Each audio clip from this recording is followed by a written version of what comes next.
জিনিস লিখেছে, যে জায়গাটায় সুযোগ পাইছে ওই দিনও কৃষ্ণ ঠাকুর ওইগুলো টানিয়ে টানিয়ে বের করে করে হিন্দু ধর্মের বদনাম দিচ্ছে। এই পৃথিবীর সৃষ্টি হওয়ার পরে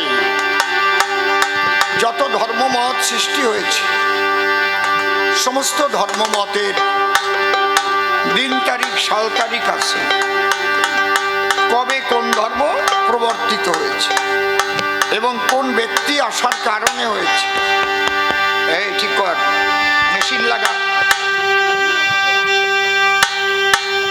যেমন যীশু খ্রিস্ট জন্ম না নিলে খ্রিস্টান ধর্ম হতো না, হতো কি? ভগবান বুদ্ধদেব জন্ম না নিলে বৌদ্ধ ধর্ম বলে কিছু জগতে হতো?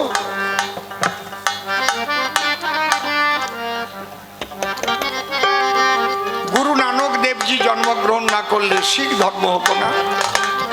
দিনের নবী হযরত মুহাম্মদ জন্ম না নিলে ইসলাম ধর্ম বলে কিচ্ছু হতো না।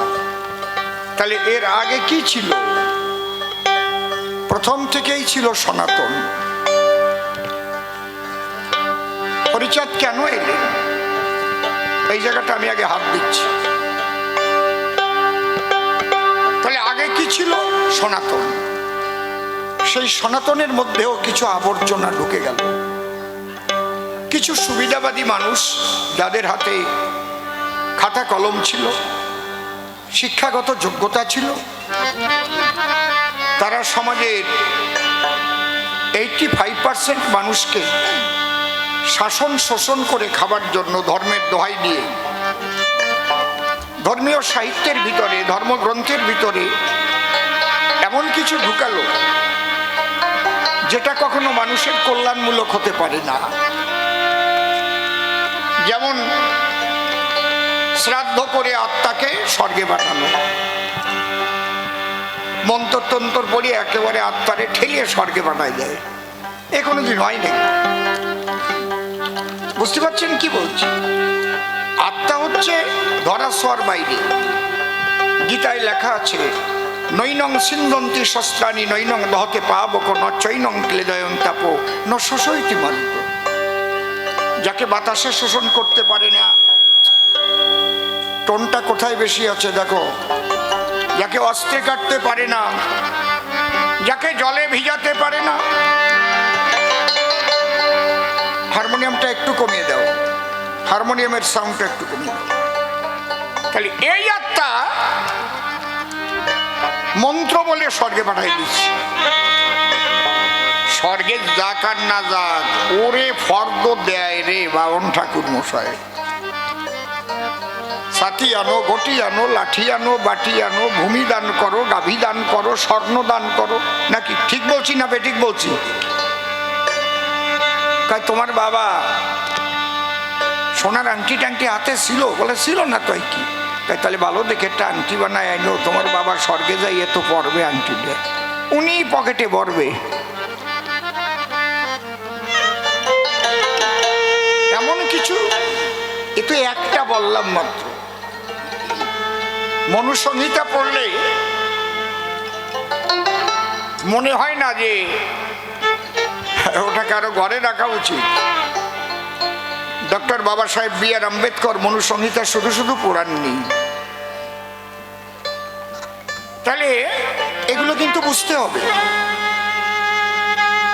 এমন এমন জিনিস লিখেছে, যে জায়গাটায় সুযোগ পাইছে ওই দিনও কৃষ্ণ ঠাকুর ওইগুলো টানিয়ে টানিয়ে বের করে করে হিন্দু ধর্মের বদনাম দিচ্ছে। বুঝতে পারছেন? ও যা বলছে তা কিন্তু ভুল না, ওগুলো লেখা আছে, কিন্তু এগুলো ঢুকানো হয়েছে। কেন? এই হিন্দু ধর্মের উপরে অনেকবার মুসলমানদের আক্রমণ এসেছে। একদম শেষের দিকে নবাব হোসেন শাহের ছেলে মনসুর আলী, সে তো সমস্ত গ্রন্থ কালেকশন করে নিয়ে আসলগুলো থেকে ভালো ভালো জিনিস যেগুলো, সেইগুলোকে কিছু বাদ দিয়ে আর এমন কিছু ঢুকাই দিল, কিছু লোভী ব্রাহ্মণরা তারা ওইগুলোকে সাপোর্ট করল। মানুষ তো টাকা পয়সায় অনেক কিছু ভুলে যায়। ছেলে চাকরি পাবে কি না পাবে সে চিন্তা তোর করে না, লেখাপড়া শিখে বাটি হাতে নিয়ে ঘুরে বেড়াবে কিনা। আমারটা একটু পালিয়ে হলো, মাসে মাসে তো পাচ্ছি, সব যা করে বিক্রি খেয়ে বেড়া গিয়ে। মানুষ টাকা পালি চিৎকার হয়ে পড়ে, বাউনরাও তাই করিস, বুঝতে পারছেন? তখন ওই টাকার লোভেই করিস। আমাদের আসল ধর্মগ্রন্থ যেগুলো সেগুলো নিয়ে গেছে সব জার্মানিরা, এই জন্য ওরা বিজ্ঞানে উন্নত হয়েছে, মেডিকেল সায়েন্সে উন্নত হয়েছে, আর আমরা পিছনে পড়ে আছি। শিবের লেখা আয়ুর্বেদ, মানব চরক সংহিতা, মানব নিদান, যেটা মেডিকেল সায়েন্সের মূল বীজ,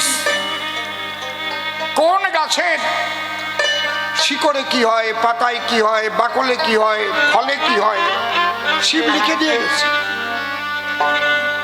সেইগুলোর থেকে রিসার্চ করে করে বের করে ওষুধ তৈরি করেছে। এই জন্য জার্মানি ওষুধের দাম বেশি, বুঝতে পারছেন কি বলছি? এই জন্যে সমস্ত যা কিছু মন্থন করে যেটুক মূল বিষয়ে হরি ঠাকুর এবার সেইটুক জানাবার জন্য আসছে। আবর্জনা সব ঝেড়ে বুঝে,